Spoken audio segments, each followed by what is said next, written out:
বাংলাদেশের রাজনীতিতে একটা বিষয় দেখে আমি খুব অবাক হয়ে গেছি। বিষয়টা হচ্ছে বাংলাদেশের রাজনীতি এখন যে পর্যায়ে আগাচ্ছে, এটা আসলে ২৪ এর পরে আমরা আশা করি নাই। এই যে বিএনপির কিছু নেতাকর্মী, উৎসুক নেতাকর্মী বলবো আমি ওদেরকে, ওরা যে সমস্ত কর্মকাণ্ড করতেছে এখন এনসিপির সাথে, এটা কোনোভাবে গ্রহণযোগ্য না। তারেক রহমান আসলে এই বিষয়ে খুব সিরিয়াস স্টেটমেন্ট দেওয়া দরকার। এগুলা গ্রহণযোগ্য না। বিএনপি সরকার যে সুনামগুলো অর্জন করছেন আসলে এগুলো এখন সবই ভিত্তিহীন হয়ে যাচ্ছে। এভাবে যদি পলিটিক্স বা রাজনীতি চলতে থাকে বাংলাদেশে তাহলে বিএনপির ভবিষ্যৎ আমি মনে করি খুবই বাজে অবস্থা।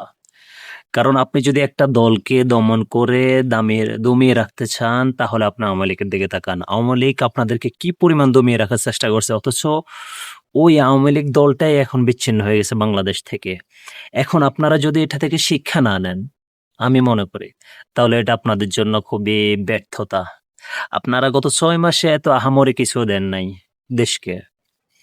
আইন-শৃঙ্খলা বা অন্য কিছু এত আহামরি কিছু দেন নাই। জিনিসপত্রের দাম দিন, দিন শুধু বাড়তেছে। কারেন্ট বিল কিভাবে হু, হু করে বাড়তেছে। বিশেষ করে আমাদের লক্ষ্মীপুরের কারেন্ট বিলের অবস্থা দেখলে খুবই ভয়াবহ অবস্থা। এগুলো আপনারা এখনো নিয়ন্ত্রণ করতে পারেন নাই। তো বিএনপি এখন রাজনীতি করতে হলে তারেক রহমান যেভাবে রাজনীতি করতে চাচ্ছেন, ওনাদের তৃণমূল আসলে সেগুলা দেখতে চাচ্ছেন না। তৃণমূল ওই ১৭ বছর আগের রাজনীতিতে ফিরে যাওয়ার চেষ্টা করতেছে। অথচ কথা ছিল ২৪ এর পরে এই সমস্ত রাজনীতি কোনোভাবে বাংলাদেশে গ্রহণযোগ্য না।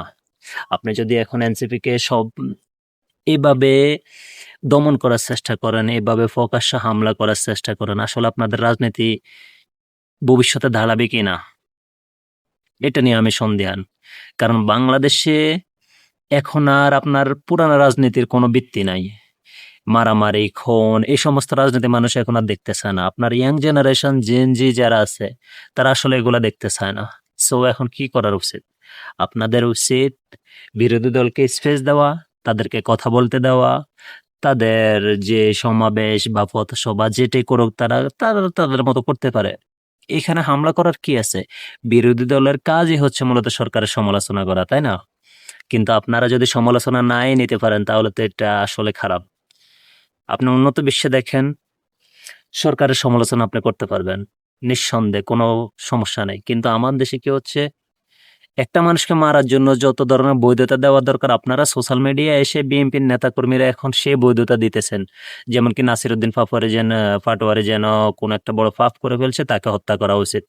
আপনারা এটা প্রকাশ্যে বলতে পারছেন না কিন্তু কথাবার্তা, ইশারা, ইঙ্গিত সবকিছু সেদিকে দিচ্ছেন ওই মানুষটাকে খুন করার জন্য।